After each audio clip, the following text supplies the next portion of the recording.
Today I'll be interviewing eating disorder specialist Jessica Setnick. Let me briefly introduce her before I bring her on. Jessica is known by eating disorder professionals worldwide for bringing a new vision of eating disorder care to the field. Through her training workshops, eating disorder boot camp, and hundreds of conferences and community presentations, Jessica has spread her message to thousands of healthcare professionals, educators, college students, and others, combining authenticity, 2 decades of expertise, and unique ability to translate complicated topics into practical tools. Jessica connects with audiences on a deep level, whether from a podium or across cyberspace. Hi, Jessica. Welcome to the show. Thank you. Delighted to be here. Glad to have you. So, I just did a brief introduction, but can you tell us a little bit about who you are, what got you started with eating disorders, and who are some people that you help? Sure. So I got my start as a registered dietitian. My first job was in a children's hospital eating disorders program that was just starting. And after a few years of that, I branched out into private practice. I continued to see children, but I also started seeing adults. And after about 13 or 14 years in private practice, I really became much more of a speaker, a spokesperson for different eating disorder hospitals. I taught a workshop called Eating Disorders Boot Camp. I started another workshop called Healing Your Inner Eater. And so now I'm mostly a speaker. I don't have a patient caseload anymore. I consult with other health professionals around the world about their challenging situations.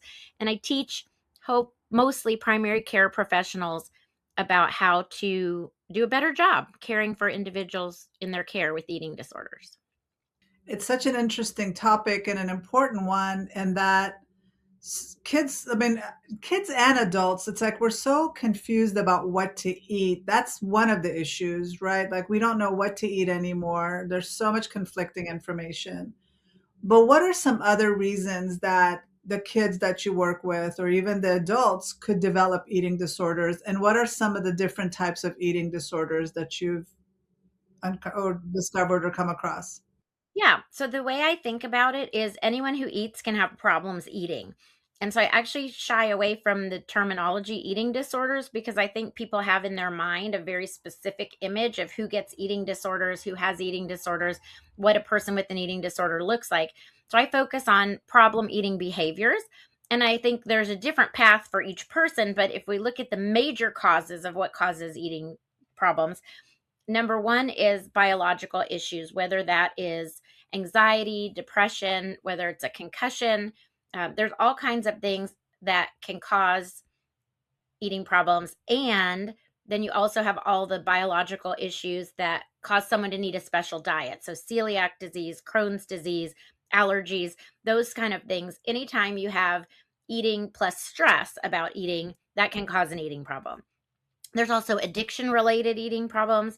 There's stress and trauma related eating problems. And then there's learned behavior. We all live in this pool of diet culture all the time, wellness culture, fitspo culture, all of that. And so those are sort of the four major categories that can cause eating problems. And since we're all exposed to all of those things, there are a lot of eating problems that we are experiencing or individuals that we know are experiencing. How did eating become so complicated? Well, I think that there is a very big aspect of consumerism in it. Really, until, I mean, there's always been sort of beauty ideals, let's say, what society feels is beautiful, whether in the 80s it was like big bangs, or whether in certain eras it's a body shape, voluptuous, that kind of thing. So there's always been sort of appearance consciousness, but only in the past 150 years has there been this obsession almost with what you eat having an impact on your body. For a lot of history, people didn't have that many options about what to eat. They could eat what was grown in their area, the end. And now we have the ability to have things flown in from all over the world. We have lots of produced foods. We have so many options. And so, like you said, it becomes very confusing because we're being sold those options. In other words, if it was up to us, we'd probably eat the same 30 foods over and over again. But because there is someone out there who wants us to buy their food, we are sold this message of you need this food, you need this food, you need this food, or this food's better than this food, etc. And then at the same time, we're being sold this message of you need to look a certain way and you need to buy products to make you look a certain way. And so these two industries, basically, it's sort of their job, whether it's on purpose or accidental, to keep us confused. Because if we're confused, then we need one of their products. So there is no money in everybody listen to your own hunger and fullness and craving cues. We have to be sold something else in order to make a profit for someone else. Yeah, and then it's at a cost to us and our health, right? And so a lot of people that think about eating disorders might think about anorexia or people that are trying to lose weight. But there are people that have an eating disorder that are eating things that they shouldn't, and they're eating way too much and not really aware that they're gaining a lot of weight, but also really negatively impacting their health. Do you see that as well, or do you mostly see the people that are just anorexic or trying to lose weight? It's interesting because it is very common to think that weight and eating always go together, but sometimes it's the chicken or the egg situation. It's easy to think that someone who's overeating becomes bigger, but actually, a lot of people are just meant to be bigger and they're actually under eating to try to meet society's ideal. And so we actually have both someone who may be even underweight, maybe overeating and then using compensatory measures, and someone who society would look at and say is bigger, they may actually be under eating because they may have one of those biological features that I mentioned that's making them bigger, and it has nothing to do with their eating, but we've been sold this message that you can change your body size based on what you eat, and it's not always correct at all. Well, I was more thinking about people that have food addictions, like getting 5 hamburgers and eating that at once and really causing a bunch of physiological issues in their body, uh, drinking tons of soda. I mean, just addicted to junk food, basically, bags and bags of chips. That would be considered an eating disorder as well, would you say? Sure. I would say anytime that someone is eating, and again, I stray away from the words eating disorder because eating disorders are very specific, as you know. There are diagnostic criteria for eating disorders. And so there is no diagnostic criteria for an eating disorder that is drinking excessive soda. That doesn't meet a eating disorder diagnosis. So, but it's a problem eating behavior, in my opinion. If someone is taking in that much of a low nutrient substance, the question is why. Is that person, let's say, do they have untreated ADHD and so they're using caffeine in order to stay regulated throughout the day? Or is that someone who is trying to diet and so they feel like drinking a diet soda is the way to keep their stomach feeling full because they're not getting enough nutrients? Or is it someone who is sort of depressed and so they're not getting out of the house to get food and so that's the easiest thing they can get out of a vending machine? It's always about the underlying issues is what determines if it's an eating disorder or not versus the behavior on the surface. I like that you distinguish because when I'm using the term eating disorder, I wasn't thinking about the diagnostic criteria for it. I was just talking about disordered eating, basically, that you're doing things because we're being tempted by so many chemicals that is hijacking our brain, and we're craving those things, we're craving those chemicals, and so we're constantly feeding. But like you said, looking at to the underlying reason, are they medicating themselves with caffeine? Are they medicating themselves with comfort food? Are they medicating themselves with sugar? So then there's that underlying mental health issue. Like, what are they trying to help, I guess, with their struggles? And so, what do you do when it truly is a mental disorder, or is it always a mental health issue connected to the eating? So I think as a dietitian, that's what I feel like dietitians are really good at is sifting apart. Is this an educational issue? Is this a person who really doesn't know either how to cook or doesn't know what are nutritious foods? That's possible. I feel like that's less common than someone who doesn't have access to more nutritious foods because of where they live or because of they don't have storage for those foods in their home. They don't have a place they can store food that's pest free, or they don't have a refrigerator. Is it someone who doesn't have enough money to purchase food? Food insecurity can cause someone to lean into certain specific foods that are less expensive or more convenient. And then on the other side, is it a mental issue? So it's not just is it mental or physical. There's lots of layers that we sift out to figure out what's going on. But yes, in a lot of cases, there's that stress and trauma related category of problem eating behaviors where someone is using food is a mood altering chemical. We tend not to think of it that way, but food is a mood altering chemical. If you've ever been hangry and crabby and then you ate something and you felt better, you know food is a mood altering chemical. And so for someone who's experienced a traumatic event or long-term stress, that changes brain chemistry, and food helps replenish brain chemistry. So a lot of times, yes, there is an emotional root, but it's not clear on the surface. So it could be one of many different possibilities. And that's why, like I said, I love being a dietitian because I feel like sometimes I'm a detective and really trying to figure out where this behavior comes from and not just make an assumption on the surface. That's a very good point. When it for my listeners who are familiar with this podcast and what we're trying to do this year, I've decided to take on the Happiness Project. And so what I'm trying to do is every month have a different theme. And the first month, January, was all about energy and clearing our energy and our space and decluttering. And February was all about relationships and connections, but also relationships with ourselves as well as with others. And then for March, it's all about parenting. And so I wanted to address the parenting issue, not just parenting as parents, but also parenting ourselves, our core wounds. And one of the ways we parent ourselves is through comfort food, right? And so we eat comfort food when we're stressed. And a lot of times, what's considered comfort food is not healthy for us. But if you can address the comfort food, and then part two of the question is for parents that do have picky eaters, that kids are struggling. Like I have kids that will not eat anything green or they don't like textures, and that can lead to disordered eating as well. So can you address the parenting yourself with like self-medicating through food? Because as we grow up, our parents show love through food. A lot of cultures show love through food. And so how can we create a fine balance so that we're not creating disordered eating or problematic eating while at the same time having that nourishing, because there are some foods that make us feel good, like soup in the winter on a cold day. That could be a healthy thing and a comfort food. So can you just talk and address that a little bit? Sure. So there's nothing wrong with food being comforting.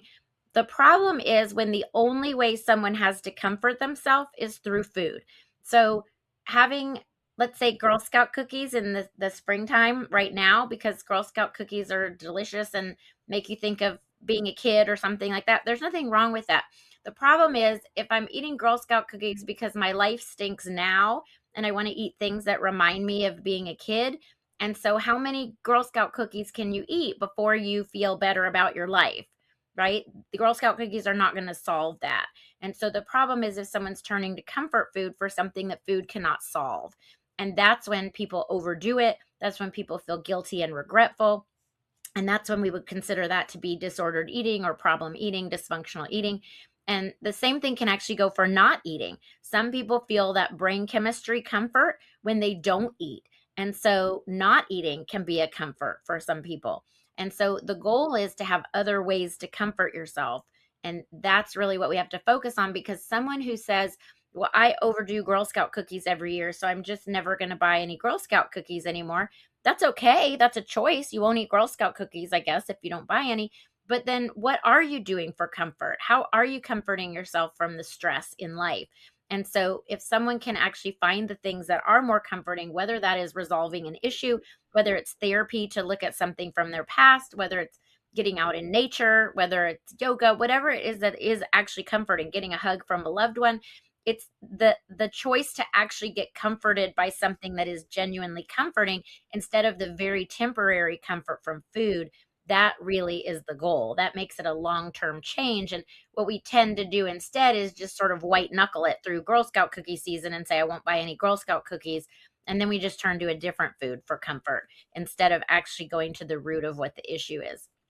When it comes to the other side, which is or the other question you had, which is how to help our kids, it ties into that. The more that we take care of our own eating issues, the more we are role modeling to our kids, not passing on those same eating issues. And so we have all these messages in our lives from the caregivers who brought us up when we were young. This is what Healing Your Inner Eater is all about. It's to not pass things on to the next generation, but also to heal them inside you. So looking at our society, there's no one alive now that wasn't brought up by someone, whether it's a parent, grandparent, foster parent, loved one, aunt, uncle, whatever, whoever raised you, that went through either a wartime rationing situation, the Great Depression, the Dust Bowl, food insecurity of some kind. And so through that, we learned to be people who always try to clean our plate, those kind of things, don't want to waste food. And we forget that we're living in a different culture, a different time now, but we're carrying on those same traditions. And it's especially hard for someone who does love food traditions. So for someone who does love, let's say, family holidays or Sunday night dinner or something like that, for someone who, as you said, experiences food as love, we want to take that burden off of our children. And instead of saying something like, I made this spaghetti and meatballs, you have to eat it because that's how you show me you love me. We need to take that on ourselves and say, I made this because I love this person. They don't have to show their love for me by eating it. I want them to take care of themselves. And it's a really hard boundary to kind of work on. When it comes to the green things, one thing that we forget sometimes is that we don't need as much variety in our food as we imagine that we do. And we are really trying to raise kids with a healthy relationship with food. So forcing kids to eat something that they don't want is teaching them a message of, I can be forced to put things in my body. And the same kid who says, I don't want to eat that, is the same kid who will say, no, I won't do drugs. No, I won't have unprotected sex with you. We want to really try to strengthen our kids' boundaries instead of violating them. And so when it comes to food, we can make someone miserable with food. It won't necessarily make them eat more, but it will make them become anxious about coming to the table, make them anxious about coming to eat with us. And so we have to be really careful that we're offering lots of options, that we're involving kids in the kitchen without necessarily forcing them to put something in their mouth. And over time, hopefully they become more comfortable with it. There's also food chaining, where you take a food that someone does like and you take just a tiny step toward another food. So if someone really likes, let's say, round crackers, maybe a round piece of cheese could go on that cracker. Those kind of things where we're taking kind of baby steps, as opposed to saying to someone, you can't leave the table until you eat that food. Well, that's the way a lot of us were raised, and we really want to try to not pass that on. No, that's a really good point. I mean, as somebody that specializes in anxiety-based disorders, I do get a lot of parents that have kids that, because of anxiety or OCD getting in the way, they just have this texture issue, or they have, and then there's autism. They have uh, this mental block against trying anything. And we know when it comes to food, we have to be exposed to it at least 9 to 10 times in order for our brain to decide whether we like it or not. So if somebody just eats something one time and goes, bleh, I don't like that, that might not be enough. They need to be constantly exposed to it. And this is where a lot of parents just give up and say, well, I tried it once and he said he didn't want it. So now I'm going to give him McDonald's every single day because he will definitely eat that. And that's the issue that a lot of parents are having, where obviously the food industry does not waste billions of dollars doing experiments on how to make food addicting and delicious for them to not win every time when it comes to choosing them over regular food, right? So the problem is for a lot of parents that they'd rather just give their kid anything, even if it's candy bars and junk food, than trying to teach them about eating, making Well, better but it food. takes time, right? Exposing kids to food takes time. It takes patience. It means exposing kids to food means involving them in the kitchen, taking them to the grocery store. It takes 12 times as long, at least, to go through the grocery store with a kid in your cart or kid walking next to your cart. And so it does take time, because exposing kids to food means exposing them to things at the store, means exposing them to things at the kitchen. It means them seeing you eat a certain food without necessarily having it on their plate, or it means having it on their plate without necessarily them eating it. So there's a lot of ways to expose kids to food that don't include forcing them to eat, but they do take time. It takes sort of an investment of time in order to do that. And I'm just thinking of, for example, I have triplets in my family. I pick them up from school twice a week, and they really, really, really always want these specific peanut butter crackers or these specific chocolate chip granola bars. They are so crumbly. They make the biggest mess. So I've been experimenting with what can I bring them for a snack that is not crumbly. So one day I brought blueberries and strawberries that they like. And literally one of the kids started to cry.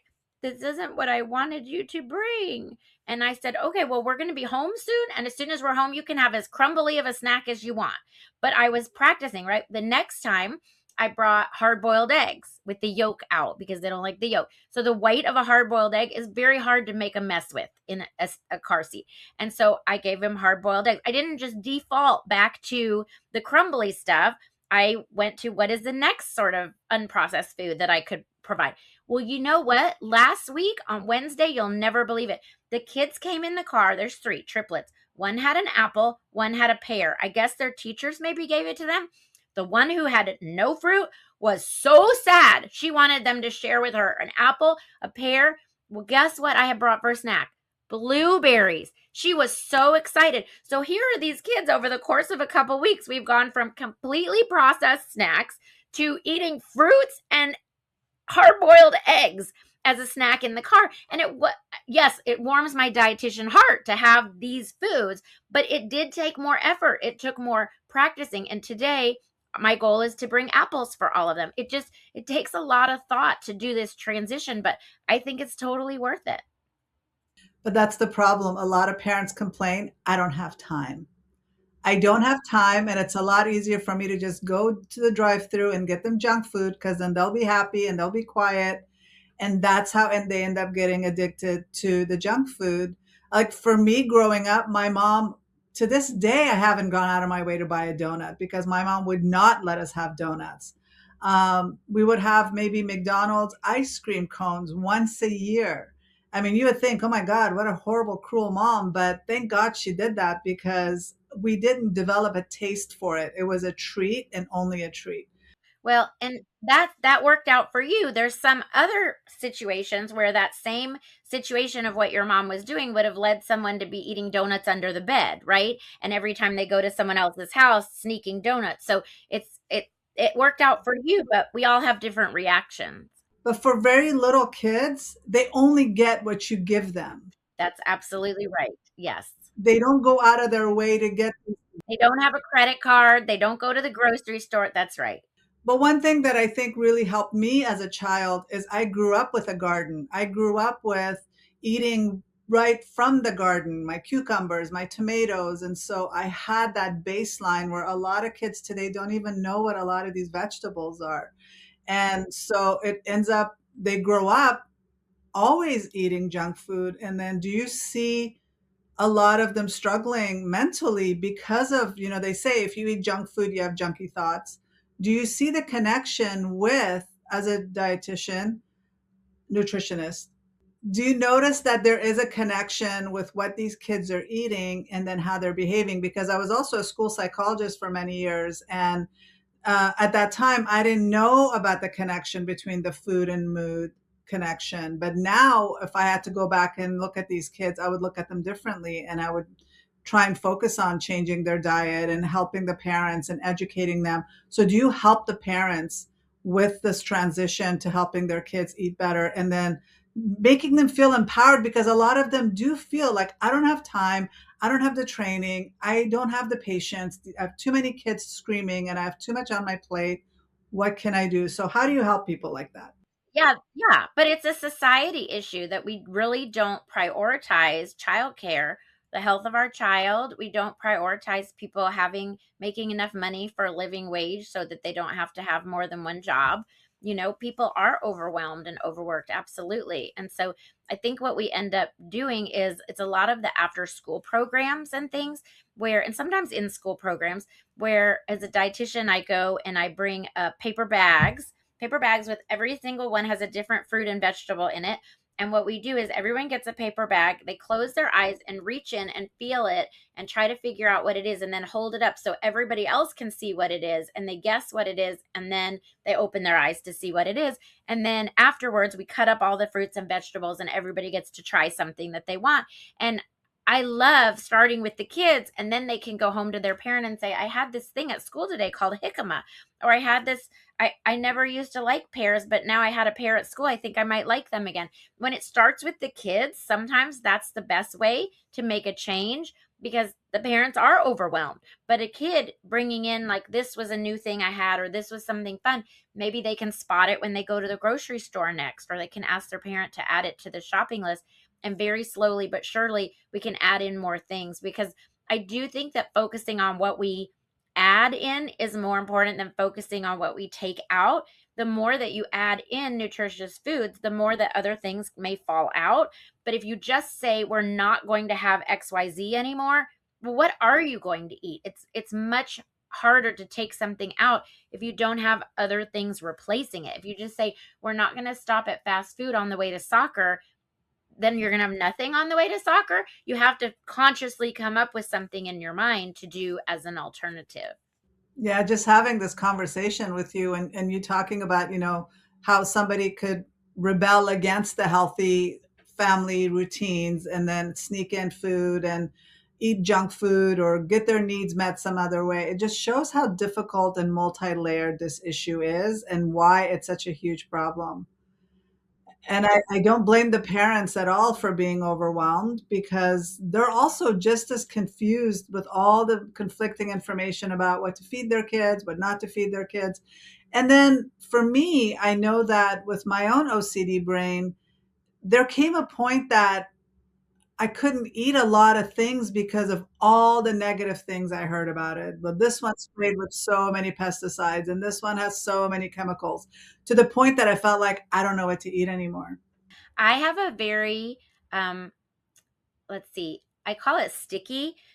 It's not a psychological term, but I have a very sticky brain. So I do understand when my clients come in and say, I can't eat this because of this reason. I can't eat this because of this reason. Can't eat this because of this reason. And so what we try to look at is where are these messages from? Because you don't have to eat that, right? You can have a healthy, happy life without eating strawberries. But is the reason that you don't eat strawberries an actual reason, or is it a fear? And so if you said something like, I can't go across the street because I'm scared to go across the street, how would we handle that? Right? How would we handle being scared to eat a strawberry? I don't care if you never eat a strawberry again. I care if you want to eat a strawberry and your fear is keeping you from eating a strawberry. Right? So it's sometimes that basic as we is looking at which are the foods that you want. And that's why it's really hard sometimes with kids because until a kid says, I want to go to a slumber party and I want to be able to eat pizza with the other kids, that's their motivation to do it. But before that, a parent wants them to eat pizza. They don't want to eat pizza. They have to have their own motivation before they're willing to make those efforts. And so a lot of times it's waiting for a kid to become an age where they are okay with challenging those fears as opposed to us. It takes a lot of patience for adults. So I do understand all those thoughts you have because I have that sticky brain too. And when we think about kids and how concrete they are, if they hear us say something like, donuts are bad for you. Let's just say they say that. They hear someone say that. Maybe it's us, maybe it's someone else. Donuts are bad. Then anytime they see a friend eating a donut, they're like, you shouldn't eat that. Right? And we're like, okay, paper clips are bad. Don't eat paper clips. Pennies, don't eat pennies. Like a donut on the scale of like non-food items, right?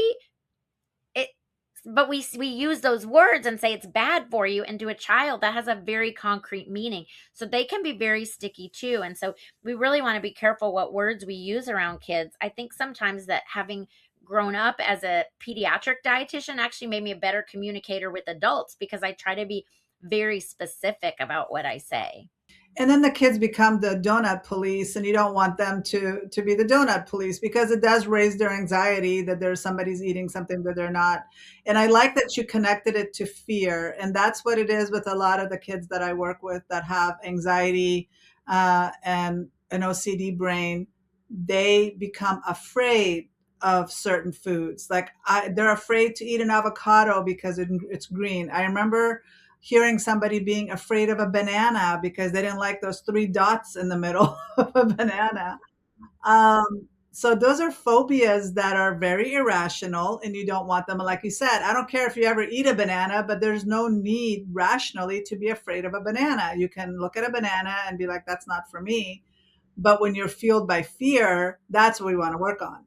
Yes. And so if you think about having that fear, if you have a fear that if I go to the dinner table, someone might make me eat a banana, now you're not just afraid of a banana, you're afraid of going to a meal with your family. You're afraid of going into the dining room. You might be afraid of going to Pennsylvania because there's bananas in Pennsylvania. Like at some point, it can really escalate because you've been sort of forced to violate your own boundaries. So we really have to work within the individual's spectrum so that we are letting them take the pace. I mean, the way I compare it when I'm talking to parents is I say, if I put a dirty tennis shoe on a plate and gave you a fork and knife and told you to eat it, there's no there's no convincing you to eat that dirty tennis shoe, right?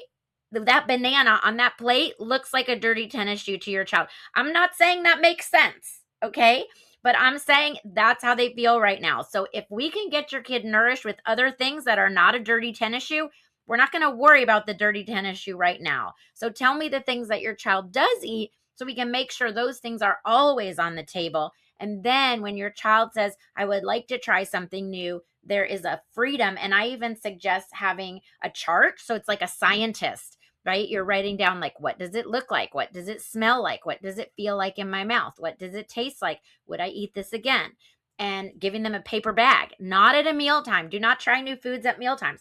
Try it at a non mealtime, no stress, paper bag. If you have to spit it out, you just spit it right into the paper bag. And no one's judging you, because even being this close to a food is an exposure. Even putting it in your mouth and spitting it in a paper bag is an exposure. That is a child overcoming their fear. And we have to celebrate that. Even if they never actually swallowed the food, a parent could say, what was a fail? They didn't end up eating it. No, it was a huge success.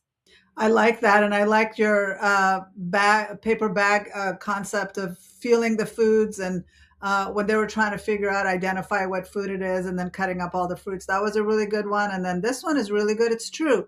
Sometimes you just need to smell it or be exposed to it.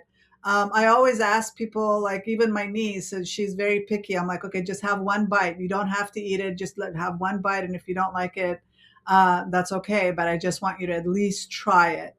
She does, but she doesn't have to try it necessarily. But I would want her to, if she would want to do it. But I found that, like I said, exposure at least 10 to 12 times to a new food, even for me, like there's times like I've had to do, like, I don't know if you've ever had to do a liver cleanse, but some of the stuff that they make you do for those liver cleanses are so disgusting. But the amazing thing is, initially, it is really revolting. But by day five, it's not that bad. So, what are some specific tools? You mentioned a few tools a few strategies. What are some specific tools that you offer to parents and children, or even adults with dysfunctional eating problems, that they could walk away from today? Sure. Yeah, absolutely. So the bullseye is a really good example. If you've ever seen a dartboard, right, with the red circle, then yellow, then green, I add a layer in there. And so if you think about a behavior that you're doing that you don't want to be doing, a behavior that is not congruent with your goals, draw a circle on the page. That's the red circle. You can draw it in red if you want, if you have red, but draw a circle on the page and write that behavior in there. So let's think of an example. I'm going to say eating a box of Girl Scout cookies. Okay, that's an example. A whole box of Girl Scout cookies maybe is a behavior that is not congruent with me getting nourished in the day. So then I'm going to draw a circle around that. That's the orange circle. That's the preparation behaviors. What are the things that get me to that box of Girl Scout cookies? Whether it is buying Girl Scout cookies at the grocery store, whether it is um, making sure there's no one else at home so that I can eat a box of Girl Scout cookies and no one else will notice. Whatever those sort of shame based kind of behaviors are. And then the next layer is the yellow circle. That is the thought layer of behaviors. So I want to think about what gets me to the preparation behaviors. Maybe it is weighing myself and feeling not good about myself. That gets me to want to eat a box of Girl Scout cookies. Or what if it is comparing myself to someone else or seeing someone on social media that is doing something more fun than me and not feeling good about myself. So those are my yellow behaviors. And then everything outside of that is green. So my green behaviors are all the things that are self care, that are distraction, taking a walk, watching something funny on TV, snuggling with my cats. And so if you draw this map out for yourself, the red, the orange, the yellow, the green, the goal is that when you have those thoughts to go outward into the green behaviors rather than going inward to that red circle. So, in other words, the next time I see something on social media and compare myself, my life, and think, wow, I'm really missing out. This person's having this fabulous vacation. Instead of going into the orange of feeling not good about myself, thinking about food, I need to go the opposite way. I'm going to take a walk. I'm going to go ask for a hug from my husband. I'm going to snuggle with my pets so that we aren't using food to solve those problems anymore. But it's really hard in the moment when you have a pattern of behavior that keeps you going into this red circle behavior. You really have to have thought it through in advance, because in that moment, you're not going to be able to think about it clearly. You need to have it written down or at least thought through in your mind. These are things I can do instead. That's a really good tip for people because, like you said, it's so easy to just jump to the food without thinking about what are my other options. Sometimes, even when we're meeting our friends for lunch, or it's always around food, right? Come over my house for food. We will have food. And that's great for some functions, but it's also having other options like let's go to the park together and go for a walk. Maybe have some snacks like let's say you and the triplets, you go to the park and you have all of these really good healthy options, and they can choose from that option. And but while they're out there playing and they're making that association with healthy snacks in the park. Yes. And I will say the ice cream man is no dummy. He drives around the parks after school. And when you hear the ice cream truck coming by, it's a really hard decision for someone like me because I really I look at the things that they like to eat and I'm I see molecules, but I don't see very nutritious molecules. It's almost like paint is the way I kind of think about it. But I just think, you know what? I don't want to put my food stuff onto them. I want them to feel like we came to the park and the ice cream man came and we ate ice cream. And so I got them each an ice cream, knowing that I had provided, like I said, just keeping that out isn't the goal. It's giving them something that they have already eaten that is very nutritious so that when the less nutritious they're basically popsicles, I guess, not even ice cream. When the less nutritious stuff comes around, I don't have a problem with them eating it because they've already had the nutrition from the nutritious foods. I wouldn't want to give kids a popsicle on an empty stomach and that be the only thing that they had to eat that afternoon. And also, I like what you said about adding things in instead of taking things out. What I've done is, I mean, I have you tried the blending in of vegetables or hiding vegetables and foods that they like brownies with no? I am not a fan of being sneaky because if you have a kid who is a selective eater and they find out that you snuck something into their food, unlike an adult who thinks like, "Oh wow, I did like black beans. I didn't even know they were in my brownies. That's so cool."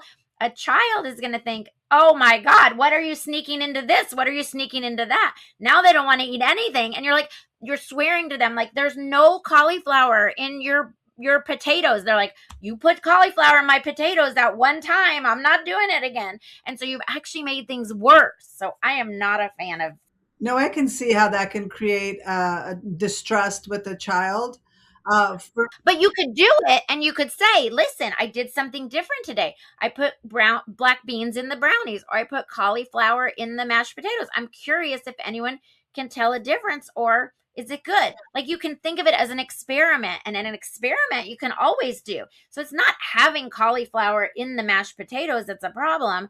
It's the sneakiness that's a problem. Yeah, just like I never thought that the idea of eating zucchini bread sounded so disgusting to me, and I love it now. But it's about presenting it that way. It's not that I'm being deceptive.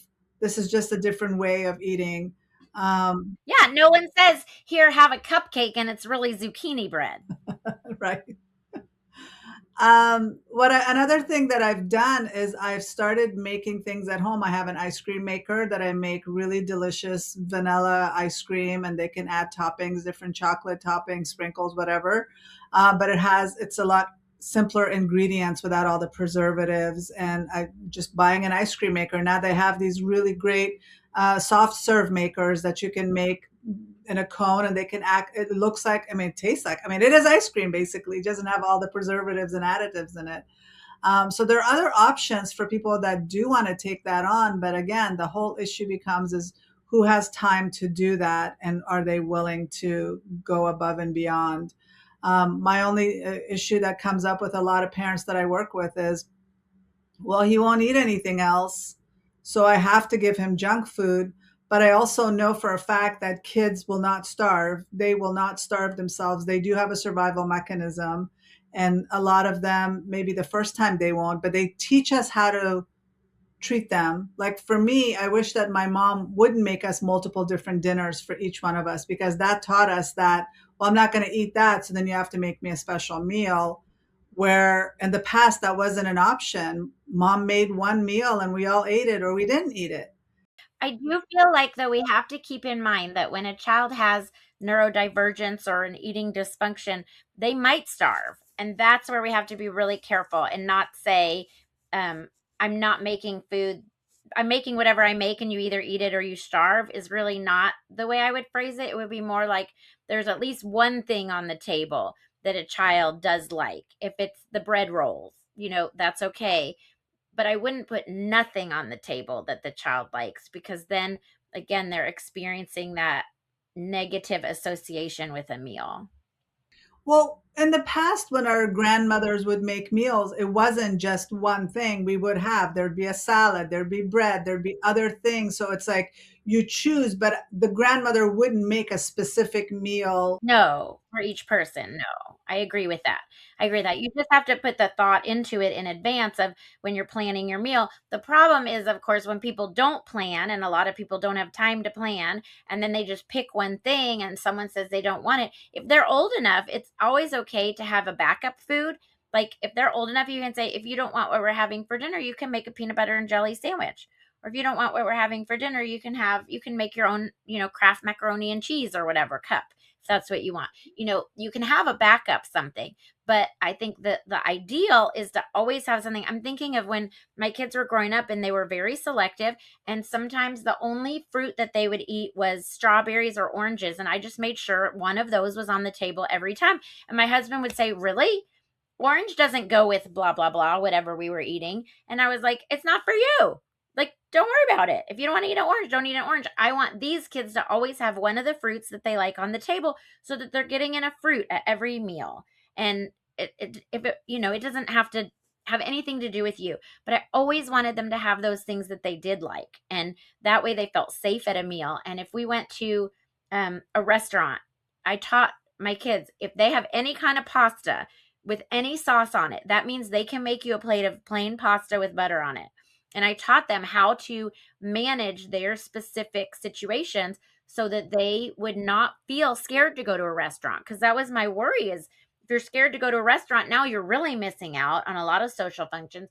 And so they were very selective for a long time, and they both grew out of it. It's really nice. But I feel like part of the reason that they'll eat anything now is because they weren't ever forced to go hungry. And I like the idea of them empowering children to actually make their own foods. My daughter, I think, was like 8 or 9 years old when she learned how to make eggs. I mean, we pamper our kids, but you see kids in China and Japan, they're cooking at like 5 or 6 years old. And then there was that show about these 5 or 6 year olds making gourmet meals. So kids are capable of learning how to cook. We just need to empower them so that they can take control of it. Oh yeah, I'm thinking of Violet, who is 4.5 right now, and I just all she did was whisk the eggs. But she felt such ownership of those scrambled eggs when she brought them to the table. Look, everybody, at the scrambled eggs I made. I personally think the making is kind of the cooking part, but whatever. I'm not going to argue with her. She didn't even crack the eggs. All she did was whisk them, but she felt such ownership of it, right? And that to me is what we're trying to do, is establish that pride in kids. But it does take more time to give her the eggs and let her whisk it. And probably I'm going to have to whisk it a little when she's done anyway, than for me to just do it myself. It does take a little more time. And being the aunt is a lot easier than being a parent. I will freely admit, because I set aside that time. I'm not trying to do something else during that time. But even if you can just do it once a week, involve the kids in the kitchen, I think it's worth it. Yeah, and then not being afraid of the mess they're going to make, encouraging them to help you with Oh, the yeah. cleanup and just allowing them to experiment. I do agree with that. This is a very it can be very controversial. It can be very polarizing. It could be a very complicated discussion, because there's food is life, right? We need food. We need to eat, but there's so many other issues that can come up with it. It can involve parenting. It can involve our mental and physical health. It can involve a lot of different issues. So, thank you for meeting with me and having this discussion. Yeah, my pleasure. Yeah. So, tell us a little bit about where people can find you and connect with you. Yes. So my main umbrella website is jessicasetnick.com. That's where people can go to invite me to be a speaker at their event, where you can find my resources for professionals. Eating Disorders Boot Camp is my workshop for professionals. And then healingyourinnereater.com is my specific website for someone who wants to find the Healing Your Inner Eater workbook, or find out where I'm doing a Healing Your Inner Eater workshop. Wow, thank you. Are you also on social media where people can connect with you? I am. I am. I'm Understanding Nutrition on Instagram, and I'm Jessica Setnick everywhere else. Okay, well, thank you so much for being here and having this discussion. My pleasure. It was really fun to kind of bounce things off of with you. Oh, thank you.